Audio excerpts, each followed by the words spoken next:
নমস্কার বন্ধুরা, উর্মিলা কিচেন। আজ আপনাদের বানানো দেখাবো আলু ফুলকপি দিয়ে মাংস কষা। দুটো আলু ছিলে নিয়েছি, মাঝখান থেকে কেটে নেব। আলুগুলো কাটা হয়ে গেছে, একটা পাত্রই নিয়ে নিলাম। একটা ফুলকপি নিয়েছি, ফুলকপিটা ছাড়িয়ে নিয়েছি কিছুটা। এবার মাঝখান থেকে কেটে নেব। ফুলকপিগুলো কাটা হয়ে গেছে, একটা পাত্রই নিয়ে নিলাম। কিছুটা ধনেপাতা নিয়েছি, ধনেপাতা কুচি কুচি করে কেটে নেব। ধনেপাতা কাটা হয়ে গেছে, একটা পাত্রই নিয়ে নিলাম। একটা টমেটো নিয়েছি, টমেটো পিছনের অংশটা কেটে ফেলে দিয়েছি। মাঝখান থেকে কেটে ছোট ছোট করে কেটে নেব।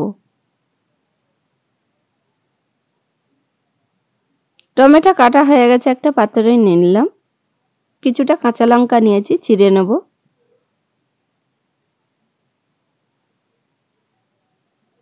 কাঁচা লঙ্কা কাটা হয়ে গেছে, একটা পাত্রই নিলাম। সবকিছু সবজি একটা প্লেটে নিয়ে নিলাম। কিছুটা মাংস নিয়েছি, হাফ চামচ লবণ দিয়ে দিলাম, হাফ চামচ হলুদ দিয়ে দিলাম। লবণ হলুদ দিয়ে মাংসটা ভালো করে মাখিয়ে নেব। মাখানো হয়ে গেছে, কড়া বসিয়ে দিলাম। কড়াই সর্ষে তেল দিয়ে দিলাম। তেলটা গরম হয়ে গেছে, ফুলকপিটা দিয়ে ভেজে নেব। ফুলকপি ভাজা হয়ে গেছে, একটা পাত্রই তুলে নিলাম। আলুগুলো দিয়ে দিলাম। একইভাবে আলুগুলো ভেজে নেব।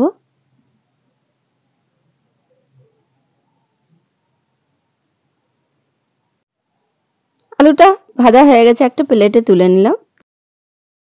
তিনটে শুকনো লঙ্কা দিয়ে দিলাম, দুটো তেজপাতা দিয়ে দিলাম, কিছুটা গোটা মশলা দিয়ে দিলাম, হাফ চামচ জিরে দিয়ে দিলাম। পেঁয়াজ হালকা মেটে রেখেছিলাম, দিয়ে দিলাম। কয়েকটা কাঁচা লঙ্কা দিয়ে দিলাম। দিয়ে পেঁয়াজটা ভাজতে থাকবো হালকা আঁচে। এক চামচ লবণ দিয়ে দিলাম। আদা রসুন বাটা দিয়ে দিলাম এক চামচ। আদা রসুনের গন্ধটা না থাকে ভালো করে ভেজে নেব। কেটে রাখা টমেটো দিয়ে দিলাম। টমেটো দিয়ে পেঁয়াজটা আরেকটু ভাজতে থাকবো। হলুদ দিলাম হাফ চামচ। এক চামচ জিরে গুঁড়ো দিলাম। এক চামচ ধনে গুঁড়ো দিয়ে দিলাম।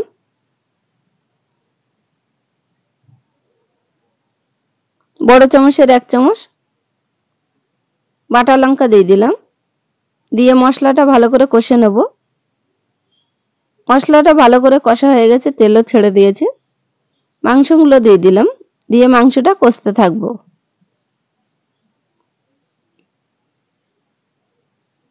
মাংসটা প্রায় কষা হয়ে গেছে, আরেকটু কষে নেব।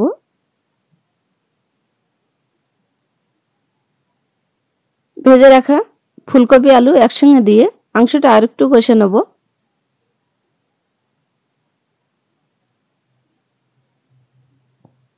মাংসটা কষা হয়ে গেছে, পরিমাণ মতন জল দিয়ে দিলাম। জল দিয়ে একটু নেড়ে দিলাম।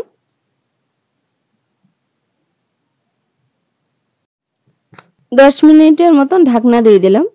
10 মিনিট হয়ে গেছে, ঢাকনা তুলে নিয়েছি। মাংস কষা প্রায় হয়ে গেছে, দেখুন কালারটা কিন্তু খুব সুন্দর লাগছে। আপনারা চাইলে আলু ফুলকপি মাংসের তরকারি বানিয়ে খেতে পারেন, খুব সুন্দর লাগবে রুটি বা ভাতের সঙ্গে।